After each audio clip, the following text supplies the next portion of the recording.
Bueno, pues ya Felipe VI está en Lanzarote hace unas horas y ya pasó por la Fundación César Manrique, donde inauguró la exposición que con motivo del centenario ha realizado esta institución cultural. Buenas tardes, estamos en Café de Periodistas y como siempre damos el saludo a todos aquellos que nos ven también, que nos oyen, mejor dicho, también a través de Lancelot Radio y a través de Internet.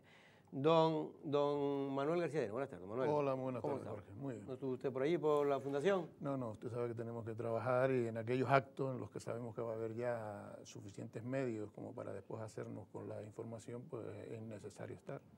Don Sergio Calleja, buenas Jorge, tardes. ¿cómo estás? Muy buenas tardes. Sergio, tampoco creo que tengo un día que estaba también trabajando y no pudo ir. Sí, también ir allí significaría estar trabajando, pero no, trabajando me refiero que en otras cosas. Sí, es cierto, no tuve oportunidad ahí, pero bueno, ya iré a la exposición. Igual que también creo que Valentín Ollane. Buenas tardes, Valentín, ¿cómo estás? Buenas tardes, Jorge. ¿Tú tampoco sí, yo estaba en la radio hasta la 1, estuve en la radio como siempre. Bueno, pero sí estaba mucha gente, de hecho tenemos imágenes, creo, y había mucha gente que acompañaron a los medios de comunicación, pues prácticamente todos nuestros compañeros. Ahí está la parte oficial, el momento en que inauguraba la exposición, o mejor dicho, en este caso, más que inaugurarla oficialmente, ahí daba la bienvenida a todo el mundo, hacía el clásico paseillo por las magníficas instalaciones de lo que fue la antigua casa de César Manrique. Ahí veíamos precisamente a la hermana gemela y también a su hermano más pequeño, ahí lo estamos viendo, a Carlos Manrique. Juana Manrique. Juana Manrique y Carlos Manrique. Y Carlos Manrique. Que son los dos hermanos vivos que quedan de César Manrique, gente muy longeva. Pero no y era su hermana gemela. La gemela la falleció. Gemela no, perdón, la hermana la gemela, la más joven precisamente es Juana. Y en este caso, lo que quería decir es que también estaban los sobrinos de César Manrique, veía ahí a uno de ellos, a Fisco Matallana, y bueno, se les explicó, porque yo creo que el rey, como príncipe, ya estuvo de visita en la Fundación César Manrique hace ya muchos años, en este caso. Bueno, esta es la parte, digamos, oficial. Ahí vieron en la exposición, pues, que está abierta al público ya a partir de hoy por la tarde. Pues hay toda una, fotografías antiguas. Muchas de ellas, mira, esta, por ejemplo, es de Lancelot. Muchas de ellas son de Lancelot, de aquella época. Aquí fue una de las primeras visitas que hizo los reyes de España, precisamente los antiguos reyes de España, con César Manrique. Así se llama la exposición. César Manrique es un placer. Y aquí estamos viendo pues muchas de las veces que nosotros vimos a César Manrique en persona vestido así en almacén en la fiesta de los carnavales. Es quizás el aspecto más lúdico del artista lanzaroteño. Y también estuvo toda la gente, no sé si tenemos ya la pieza de la más social de esta visita importante del rey de España, porque no vino, en este caso, no vino la reina Leticia, ¿no? Aquí estamos viendo a la presidenta del Cabildo, a Dolores... No, perdón, es que ya es que casi... Lo estoy viendo a mucha... Por eso me confundo, porque lo estoy viendo a mucha distancia, las imágenes, ¿no? Creía que era Dolores, pero Dolores no... Dolores Cela, la ministra Cela, que es la que...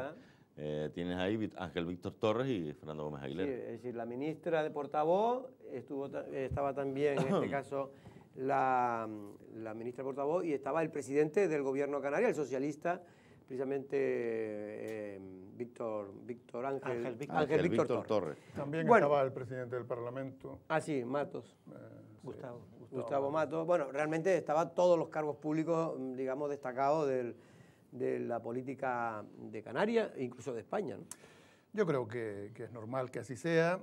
La exposición, César Manrique es un placer, es uno de los ejes de este centenario y evidentemente la presencia del jefe del Estado pues le da un realce a la altura de la figura de César Manrique. Yo creo que ahí no hay nada que cuestionar, ni tampoco que se haya trasladado el presidente del gobierno, el presidente del Parlamento y todas aquellas autoridades, incluida la ministra portavoz.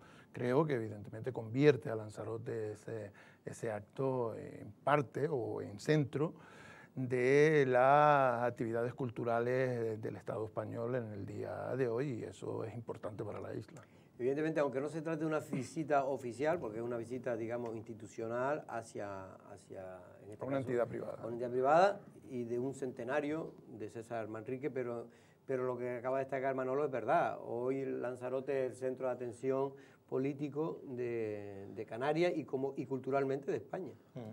Hombre, yo creo que es un tanto que se apunta a la Fundación César Manrique, y creo que bastante lógico, ¿no? Yo creo que siempre ha habido bastante buena conexión entre la Fundación César Manrique y digamos, lo que es la Casa Real. No en vano, creo que todavía está la Madre del Rey, creo que está todavía como patrona de la presidenta de honor. La presidenta de honor, efectivamente. Y bueno, y siempre ha habido una muy buena relación, al margen de monarquía y republicanismo. Es el jefe del Estado y esto le da, sin lugar a dudas, una importancia vital a una exposición que lógicamente se la merece por la calidad del artista César Manrique, además en una fecha tan señalada, en una efeméride tan señalada como es el centenario de su nacimiento, ¿no? Y creo que muy bien. Bueno, pues después si llegamos a tiempo, antes de que se termine este espacio, pues pondremos la crónica social. Hemos hecho 2 crónicas para el informativo, una más oficial y otra más oficiosa, digamos, de la parte más social de esta visita del rey Felipe VI, jefe del Estado español. Por cierto, que el otro día pasó un poco desapercibido, Valentín, la declaración que le tomaron al presidente del Cabildo en el caso Espino, o caso de las cocinas, como se le quiera llamar, de los centros turísticos, declaró como testigo Pedro Sanginés, después de casi 8 o 9 años que se presentara precisamente la primera denuncia que presentó precisamente Pedro Sanginés como ya presidente del Cabildo a la UCO. La denuncia es del 2011, estamos hablando que han pasado 8 años, y a mí lo que me llamó más la atención de todo fue que en la declaración de uno de los denunciantes, que fue Pedro Sanginés, sin lugar a dudas, y después la otra denuncia viene no de Astrid Pérez como presidenta del PP, sino de Astrid Pérez como presidenta del Consejo de Administración de los Centros Turísticos en aquel momento, ¿no? Que hay que destacarlo, ¿no? Lo que me llamó la atención fue que en la declaración de Pedro Sanginés no estuviera el fiscal. Y claro, estamos hablando de que con la salida de Rafael Lis del Juzgado 3 y la llegada del nuevo magistrado, José Luis Ruiz se llama, pues bueno, había de alguna forma movido un poco el caso después de mucho tiempo de instrucción y que estuviese parado. Y claro, entonces llama a declarar a Carlos Espino, llama a declarar a Pedro Sanginés como en este caso como testigo, a Espino como imputado, a Enrique Gutiérrez Fares también como imputado. Y después Enrique Gutiérrez Fares es la persona a la que se le encargó, ¿no? La página web, sí. Y después llama digamos, a los peritos de Godoy Asesores, creo que se llaman los asesores que en su momento dijeron que los peritos independientes. Son independientes porque fue el propio juez el que decidió ir el que pidió para que no fuera un perito informe, de parte. Que exactamente. En este caso. Y en ese informe se detalla perfectamente y claramente que hubo sobrecostes en la mayoría de las facturas sin explicar, e incluso dicen además que se hicieron trabajos de los que no hay constancia que se haya terminado, pero sí que se ha pagado, entre otras cuestiones, ¿no? Y claro, y lo que es extraño es que yendo a declarar y moviéndose nuevamente este caso, yendo a declarar Pedro Sanginés, no esté delante nadie del Ministerio Fiscal. Creo que sí, pero creo que no ha estado casi en ninguna ocasión, ¿eh? Pero de este caso, dice. De este caso. Es que claro, eso es lo raro, Jorge, porque se supone que está ya en la fase final de la instrucción y ahora el juez decidirá si esto va a juicio y cuándo va a juicio y con qué imputaciones y delitos si los hubiere, ¿no? Y entonces, claro, que no esté el fiscal quiere decir que no le interesa lo que se está declarando y que no le interesa ni siquiera para hacer un escrito de acusación. Entonces, claro, uno empieza a pensar qué significa esto, ¿no? Si es que el fiscal no ve nada punible en esta actuación y lo que le esté diciendo al juez es que no le interesa el caso y con lo cual le está dando también indicaciones de por dónde va a ir la Fiscalía. Con lo cual. Bueno, en cualquier caso, nosotros hemos hablado con Pedro Sanginés y esto es lo que nos ha contado tras declarar como testigo en el llamado caso Las Cocinas de los Jameos.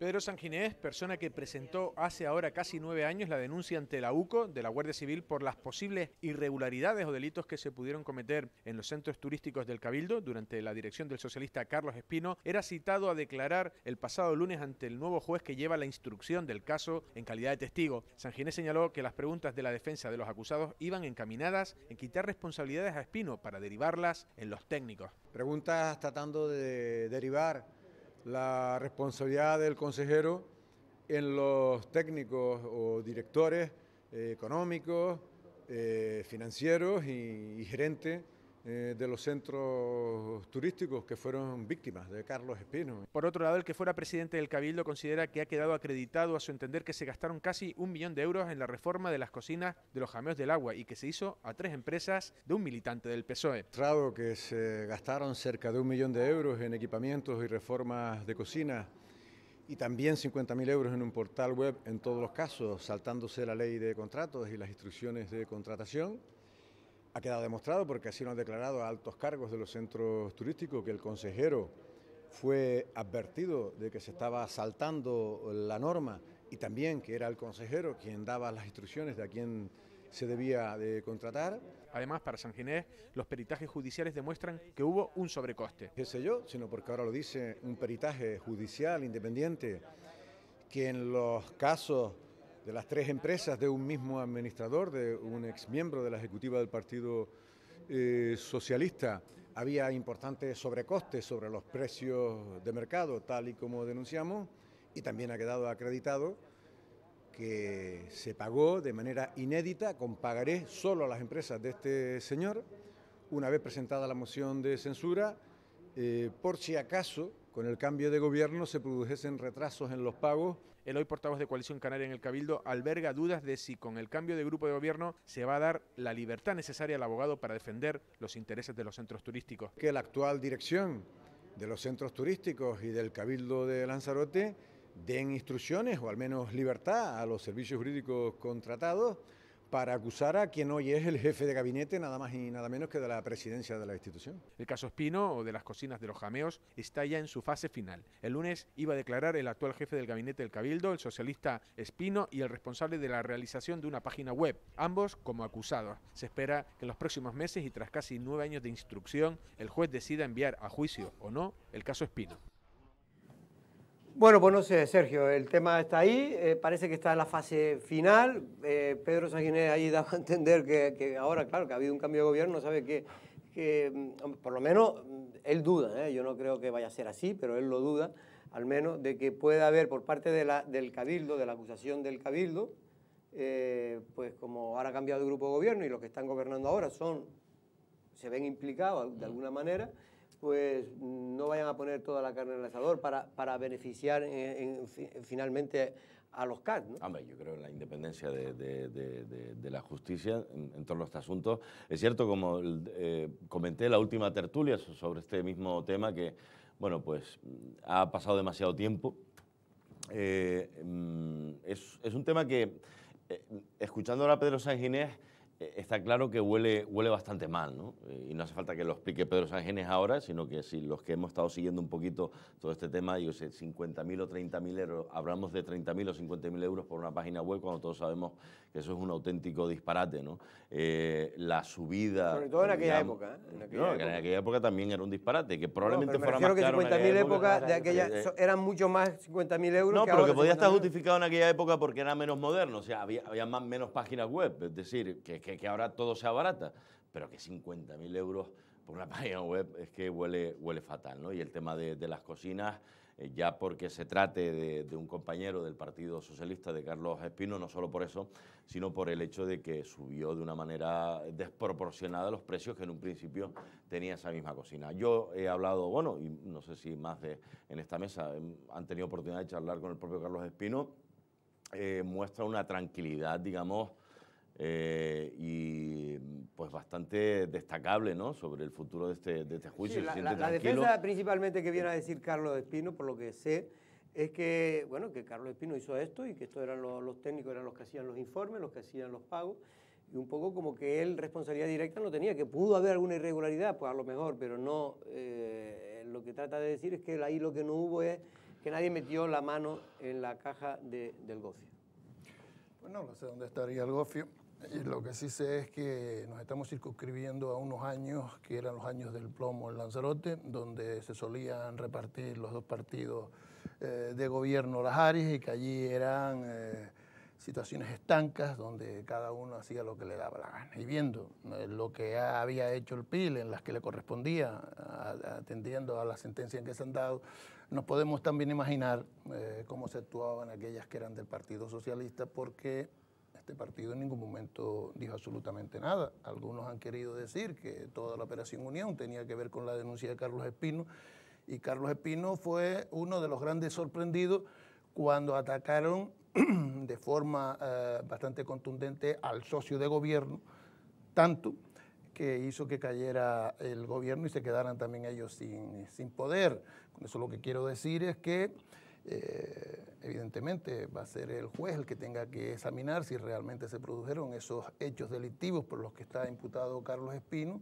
pero que a mí personalmente no me extrañaría mucho, entre otras cosas porque conozco a las personas involucradas, sé la relación que tenían en el propio partido y las actuaciones internas que se llevaron a cabo incluso para que fuera secretario general Carlos Espino en esos momentos, con sus vinculaciones con Antonio González, que es el famoso propietario de Clima Frical, que es quien vende las cocinas, o Pedro Viera, que ahora es parlamentario regional y que era uña y carne con Antonio González, que a su vez eran hombres de Miguel Ángel, que en ese momento se queda fuera del partido y se está reorganizando pues lo que es la Comisión Ejecutiva Insular con un congreso que no sé si ustedes recordarán bien, en diciembre del 2008, que fue tremendamente convulso y que también tiene que ver con la presencia del propio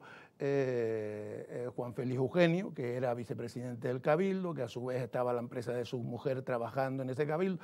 Y lo sorprendente de lo que decía Pedro Sanginés es que se dieran mucha prisa en pagarle incluso con pagarés a los amigos y ninguna en cobrar los más de 100.000 euros que ya debía la famosa empresa propiedad o copropiedad de la pareja de Juan Félix. ¿Qué viene a decir eso?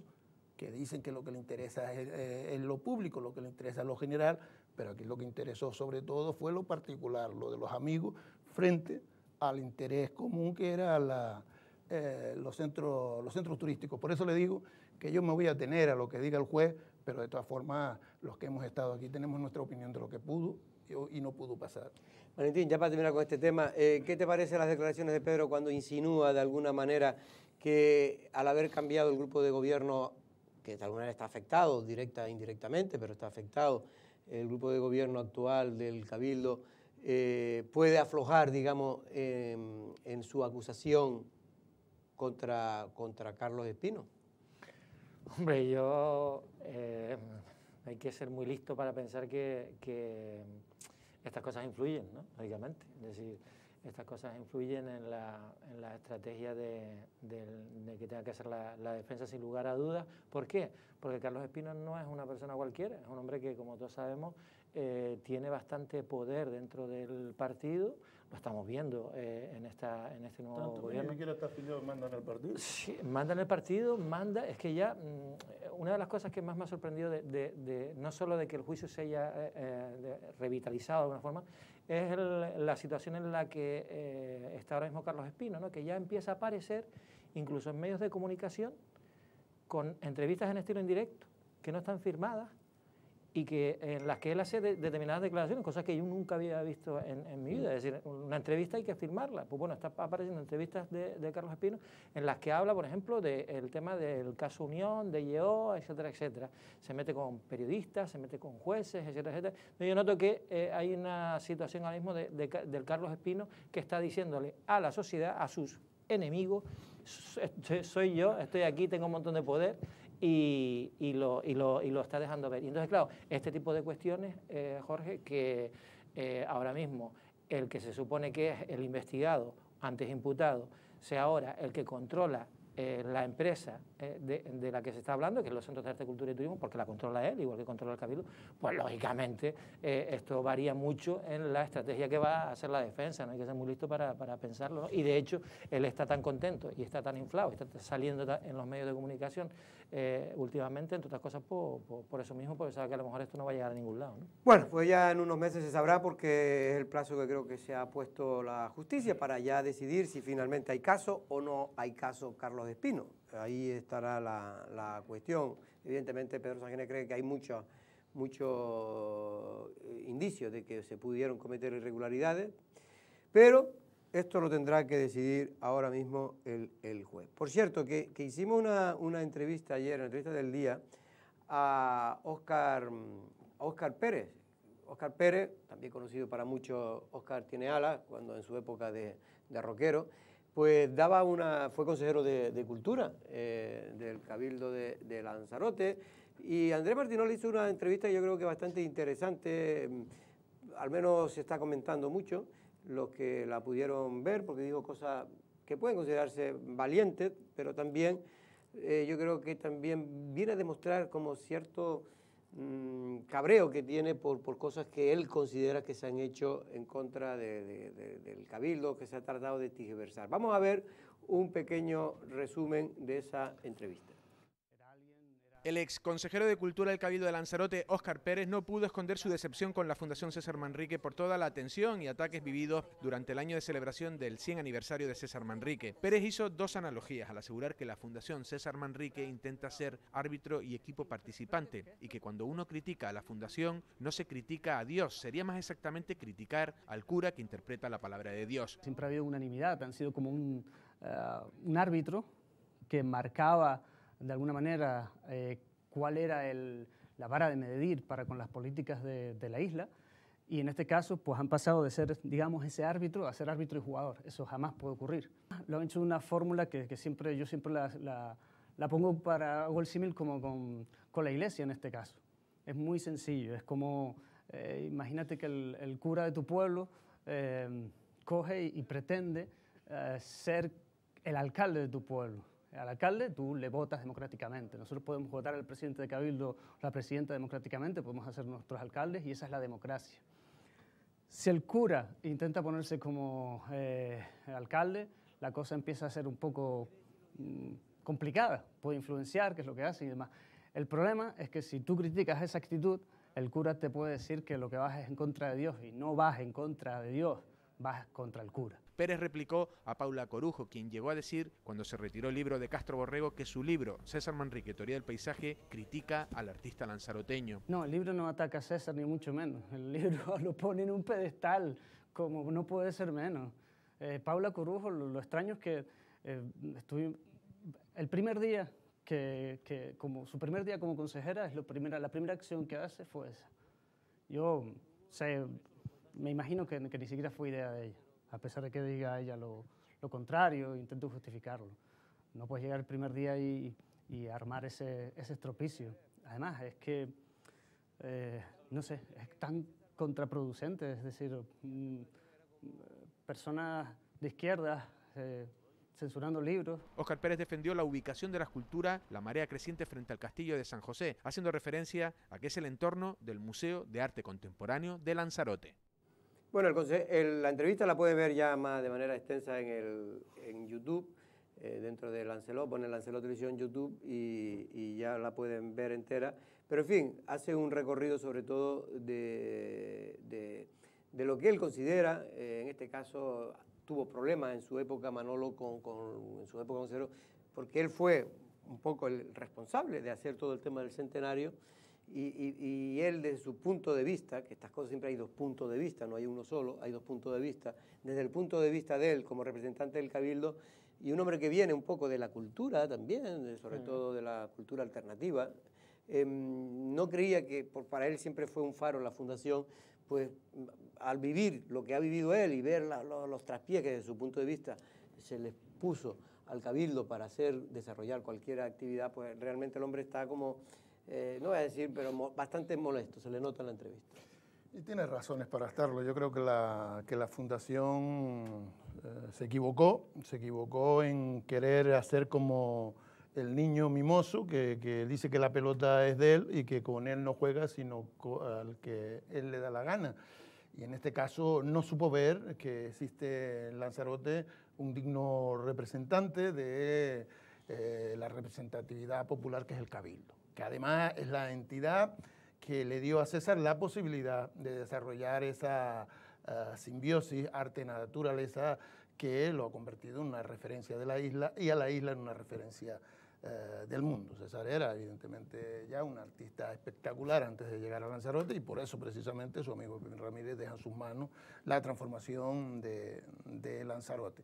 Y le pasa lo que le suele pasar a mucha gente que tienen la visión de la fundación marcada por ese sentimiento de proximidad a César y no son capaces de cuestionar absolutamente nada porque entienden que son los dignos representantes de César y que allí lo que se está haciendo es defender el mensaje de César. Pero cuando algunos de ellos alcanzan cierta relevancia, ya sea política, ya sea cultural, y tienen que tratar de tú a tú con la fundación, descubren que detrás de esa pantalla pues se esconde gente que evidentemente no está siempre por esos valores universales que defendía César Manríquez, sino muchas veces por exclusivamente los patrimoniales y de protagonismo propio que se escapan de lo que debe ser una fundación. Bueno, ya tenemos la parte social, es que bueno, los reyes, precisamente en esta visita que hicieron Sergio a la Fundación de Manrique, pues no hicieron declaraciones. Es habitual que los reyes, no, y en este caso el rey de España, no haga declaraciones en este tipo de actos. Estas cosas solamente él hace una inauguración. Luego, normalmente suele ocurrir en los protocolos que tienen establecidos que nadie habla con él sino él pregunta. Bueno, ¿te imaginas ahora que le pregunte por la ley del suelo? Y diga, rey Felipe, no esté a favor, lo echan de la fundación rápidamente. Sí, es verdad que en ese acto yo he estado en unos cuantos, no he estado nunca, esa es verdad, con este rey. Fue sí, el anterior, unas cuantas con Juan Carlos I y era muy dicharachero, tanto él como Sofía se le acercaban, te preguntaban de qué medio tienen que preguntar ellos, ¿no? Yo recuerdo en una de las visitas... Y a veces hasta contestarse ellos por si acaso, a ver lo que le va a decir usted. No, y yo iba a responder y cuando respondía ya se daban la vuelta y iba con otro grupo. Imagínate el interés que tenía. Pero me acuerdo de... No, pero es normal, tienen que atender a todos, tienen que hacer un poco el paripé. Claro, pero tú te sientes muy halagado que te hable, pero él estará... A lo mejor tú eres de lo que después va a la zarzuela creyendo que se acuerda de usted. Pero en el caso de Juan Carlos, en una de estas recepciones tengo un recuerdo que el hombre se comía el mojo picón se lo comía como si nada, como si fuera una bebida cualquiera. Y yo entonces le dije, no sé si se refirió a él o yo como si medio lanzado le pregunté directamente que oye, pero que eso pica mundo. Y me dice, ¿pero qué dice usted? Dice, ¿usted ha visto? Esto es muy bueno para el estómago. ¿Usted ha visto algún mexicano con problemas de estómago? Digo, yo sinceramente he visto muy poco hasta sin yo he visto, los mexicanos la mayoría están mal del estómago. Pero bueno, vamos porque comen cosas picantes. El bolsillo de lo que están mucho. Eso es cosa muy mala. Bueno, vamos a hacer 2 minutos de publicidad y luego vamos a hablar también por teléfono con el que va a ser candidato, en este caso, al Senado por esa alianza nacionalista de Coalición Canaria y Nueva Canaria, o Nueva Canaria, Coalición Canaria, en este caso más Nueva Canaria, Coalición Canaria, puesto que Nueva Canaria en la parte de Gran Canaria tiene mucha más importancia, más votos que Coalición.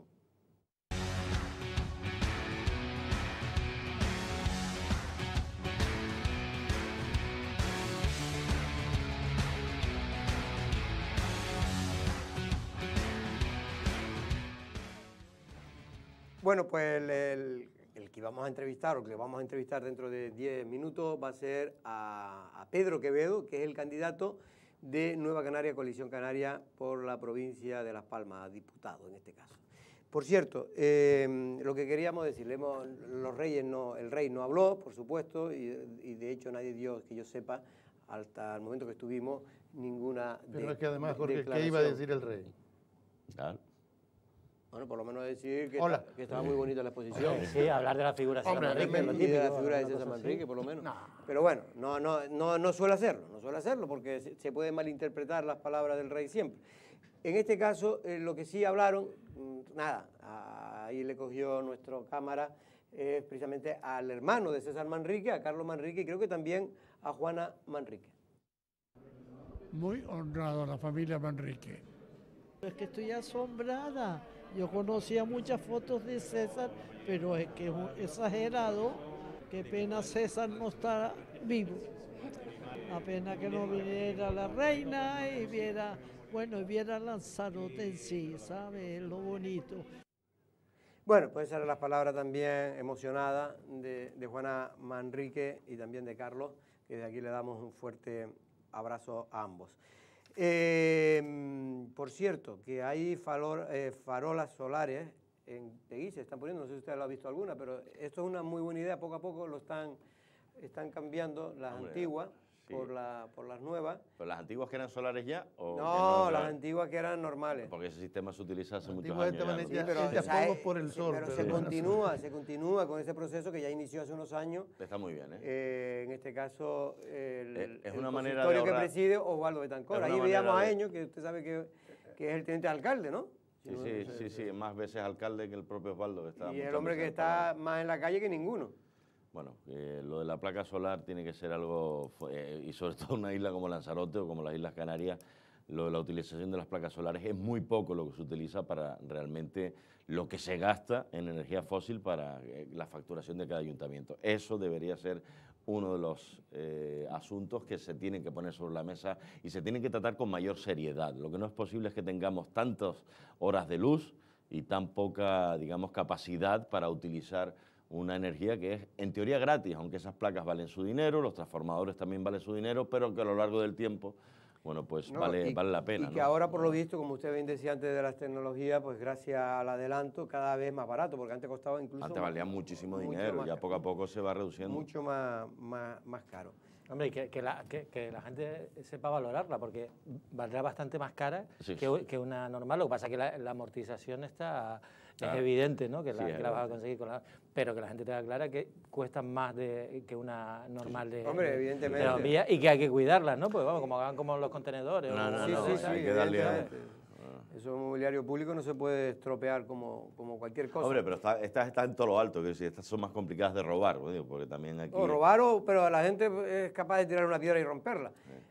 Por cierto, a las 9:30 hoy, don Sergio, se puede usted tranquilamente estar ahí en su sillón, cómodo sillón que tiene, que yo lo he visto, y ver el debate electoral. Ya empezamos con el debate ya. Es el primer debate que creo que se hace por un medio de comunicación, de los que van a ser los 4 principales candidatos al Senado. Al menos hemos cogido, porque no tenemos más espacio, a las 4 fuerzas que tienen representación hoy en el Parlamento, tenían representación en el Parlamento de España, ¿no? Vemos a Manolo Fardo Palarea, a Joel, Samuel y también a Jorge Peña por Podemos. Esos son los cuatro candidatos. Hoy a las 9:30, creo que dura 1h20 el programa, hablan un poco de todo y con su correspondiente réplica. Pues ahí estaremos a las 9:30 me dijiste, ¿no? 9:30 en Lancelot Televisión hoy, y después ya en redifusión se pondrá alguna que otra vez más. Que por cierto, no pueden pedir, porque hay un minuto de oro. Claro, es que eso es lo que le iba a decir. Y no pueden pedir el voto. Claro, pero es que usted lo que le iba a preguntar es precisamente por qué lo hacen antes del viernes. Por eso es usted es que el viernes primero fiesta. De todo. Que sea fiesta no significa que la gente se quede ciega o no ponga la tele. Porque todo el mundo va a ir con... No, pues el que hace televisión española. ¿Lo hacen el viernes? Lo hacen el viernes. El de los principales candidatos es el lunes, el día 4. La Academia de Televisión es la que le hace y se lo da. Pero el que hacen con los representantes de todos los partidos es el día 1. Y precisamente por eso, porque usted lo hace hoy, ¿qué pasa? Que no pueden pedir el voto. ¿Entonces qué van a pedir? Pero lo que quiere decir yo que es una tontería que no se pueda pedir el voto. Es que lo de pedir el voto queda ya... Es una cosa anacrónica, porque cuando estás exponiendo tu propuesta diciendo que los demás no hacen nada, ya estás pidiendo el voto para tu partido. Igual que lo de las encuestas, todo ese tipo de cosas, ya hay que quitarlo. Igual que el rey no hable, también uno podría, pero bueno, eso sería otro debate. Pero es que este país está un poco anticuado, quiere decir, llevamos 40 años de democracia, pero... No, pero la ley electoral se podría modificar fácilmente, ¿no? Mira, hay medio de comunicación que antaño se vio en complicaciones porque publicaban una noticia o se equivocaban, a veces salía una publicidad antes de tiempo, Y todo es una tontería. Y el sábado de reflexión, otra babiecada. Bueno, pues, perdón, mire, yo no sé si el sábado a lo mejor pues, tampoco, ya en otros países pero, no hay. No, y no hacer encuestas 5 días antes, es decir, digamos, Bueno, miremos lo bueno de los demás tienen muchas cosas malas y nosotros muchas cosas buenas, pero cuando nosotros las tenemos malas, oye, vamos a copiarla o la vuelta, en el caso de que las elecciones estén muy apretadas, para tener claro quién es el vencedor y no estar pasando por los estados. Pero ¿sabe cuál es el problema? Que cuando sale de un sistema tan encorsetado, después quien tiene que quitarle el corsé, lo que analiza es si le interesa a él o no le interesa. Y como los mejor posicionados son los mayoritarios, pues no les interesa porque cualquier cosa puede dar ventaja al otro. Mientras que pero ahora mira, es una hipocresía pues, lo de las encuestas. No se puede hacer encuesta que es una semana antes. Una semana antes. Y en cambio permites que un señor que es miembro de la Ejecutiva Federal del Partido Socialista esté al frente del Centro de Investigaciones Sociológicas y te haga una semana antes o 10 días antes, haga una encuesta, una macroencuesta, que además está la publique súper manipulada antes de lo de Franco, antes de la sentencia del proceso, y encima te da con las horquillas perfectas para que el PSOE pueda elegir a su compañero de viaje en el gobierno. Esas preguntas del CIS se inician cuando ni siquiera se había convocado elecciones para el 10 de noviembre. O sea, se inicia 20 y pico de septiembre todavía donde oficialmente no se estaba hablando todavía. Que no lo sabíamos nosotros, pero que no se sabía, porque son los mismos los que la convocan. Ya tenemos al otro lado del hilo telefónico a don Pedro Quevedo, que es candidato de esa alianza nacionalista de Nueva Canaria, Coalición Canaria, al Congreso de los Diputados por las llamadas Islas Orientales. Don Pedro Quevedo, buenas tardes. ¿Qué tal? Buenas tardes. Don Pedro.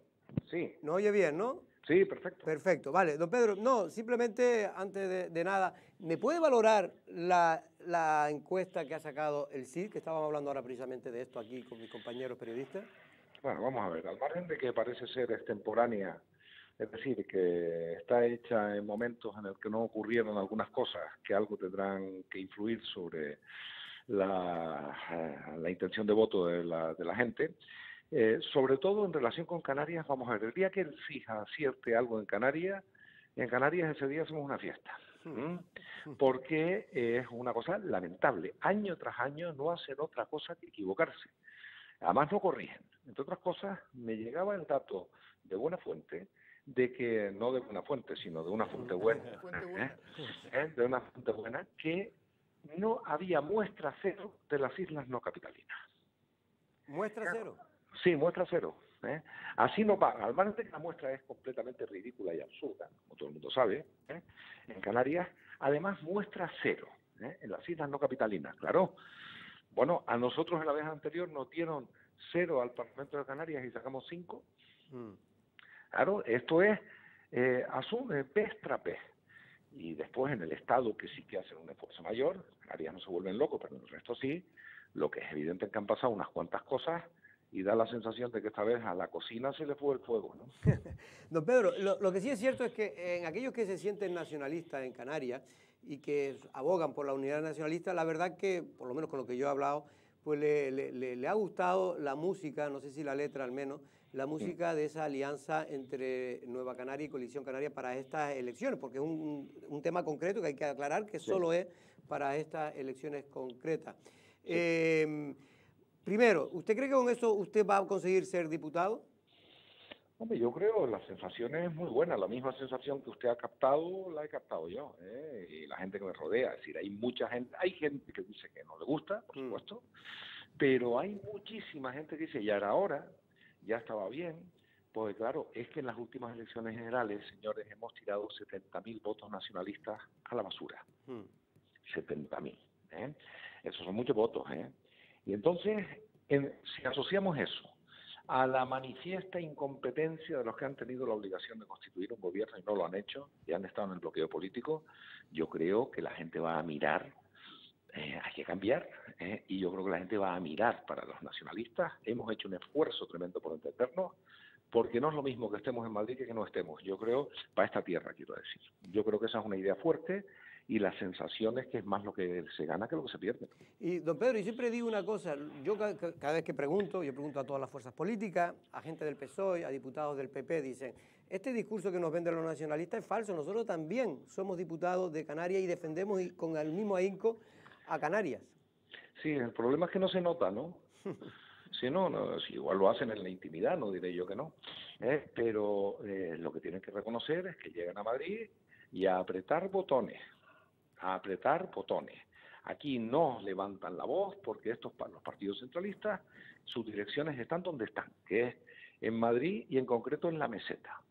Y entonces no abren la boca, y cuando se han producido los grandes cambios como en los últimos presupuestos, la razón fue muy sencilla, porque éramos determinantes. Si yo no llego a ser el 176, nosotros no conseguimos los mejores presupuestos de la historia de Canarias, y no porque uno sea un tío estupendo, sino porque es que nos necesitaban. Y entonces dice, ¿y todas esas propuestas por qué no le hicieron los canarios de los partidos centralistas? Porque no se les ocurrió nunca. Después les pareció estupendo. No, la historia lo deja claro.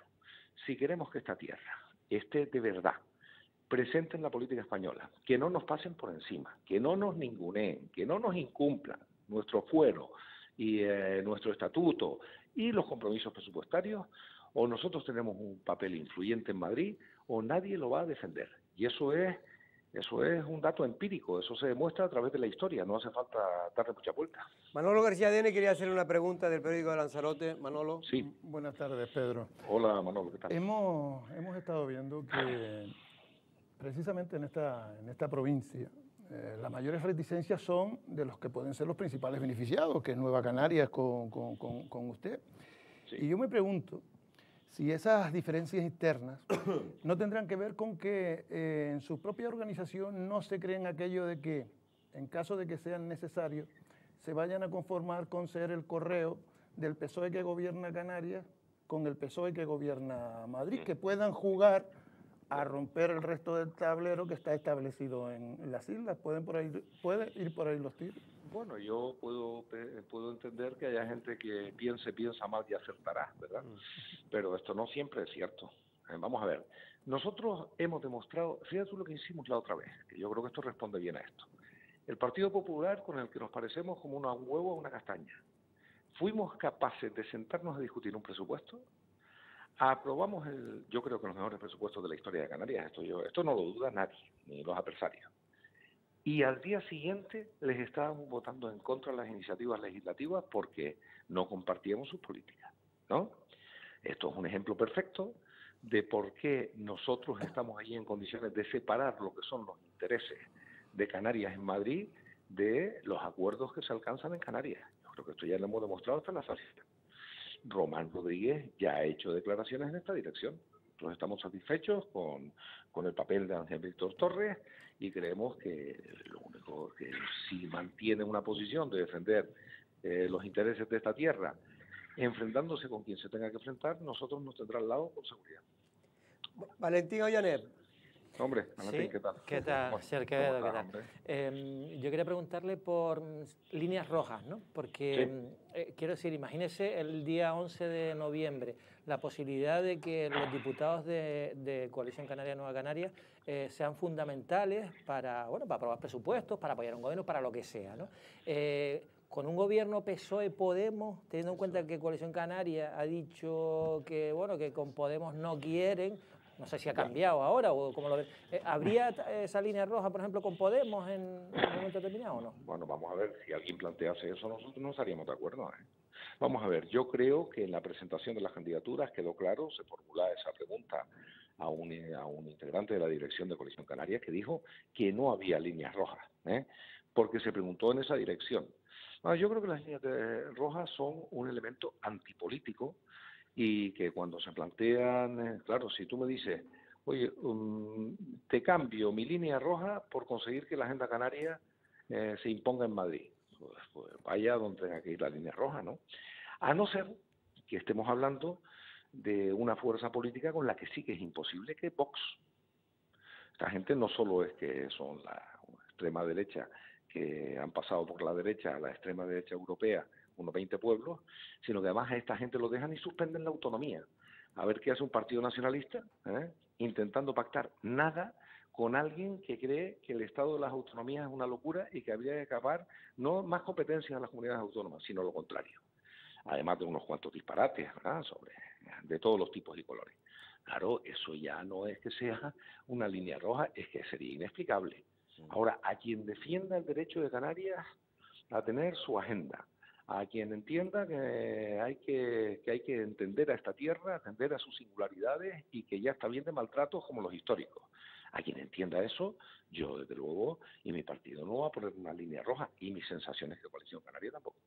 Y ya para ir terminando, porque solo teníamos 10 minutos con el señor Quevedo, simplemente una cosa, ¿va a haber mítines conjuntos de Anorama con usted o usted con Anorama? No, hombre, yo creo que Anorama y yo es difícil, no por nada. Vamos a ver, yo estoy fuera de la organización, como debe ser. Sí. Ustedes organizan lo que les da la gana y me dicen lo que tengo que hacer, porque si no me vuelvo loco, ¿no? Yeah. Pero vamos a ver, yo creo que lo lógico es que si hay 2 circunscripciones, nos ocupemos cada uno de la suya. Yo estoy haciendo los mítines con María Fernández, que creo que es una chica con mucha proyección, además, una mujer joven.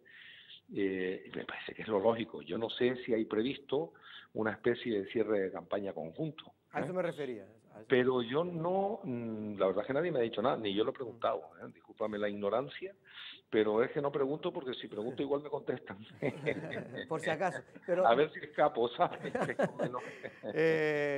Don Pedro, ¿y en Lanzarote va a venir usted a pedir el voto? Sí, hombre, por supuesto. No sé para cuándo tenemos previsto, pero tenemos previsto para la próxima semana. Y ahí estaremos. Lanzarote es muy... Además de que Lanzarote es probablemente de todas las islas la que mayor porcentaje de gente nacionalista tiene. Cada uno, unos más para acá y otros más para allá, pero el mayor porcentaje de gente nacionalista. Lanzarote es muy importante para que prosperen las cosas, o sea que lo tenemos perfectamente claro. Así que iremos allí a hacer un esfuerzo para demostrarle a los conejeros y a las conejeras que esto no es una broma y que estamos trabajando en serio por los intereses de esta tierra. Sobre todo, don Pedro, ya termino ahora sí, porque si por suerte para ustedes sacan 2, 3 diputados, sin duda, tal y como están las cosas en el tablero político del Parlamento que se pueda configurar, puede ser muy importante o tan importante como lo fue en la anterior legislatura, no en esta última, sino en la anterior. Claro que sí, otros 176 es perfectamente posible. Con todas las encuestas, las más creativas y las menos, queda claro que puede ocurrir que volvamos a ser determinantes. Y si somos determinantes, ya hemos demostrado lo que somos capaces de hacer cuando somos determinantes, ¿no? Sí, yo creo que esto es un beneficio claro para esta tierra. Y además te digo una cosa, yo de verdad... Ya diremos, yo lo digo en los actos de campaña a la gente, ¿verdad?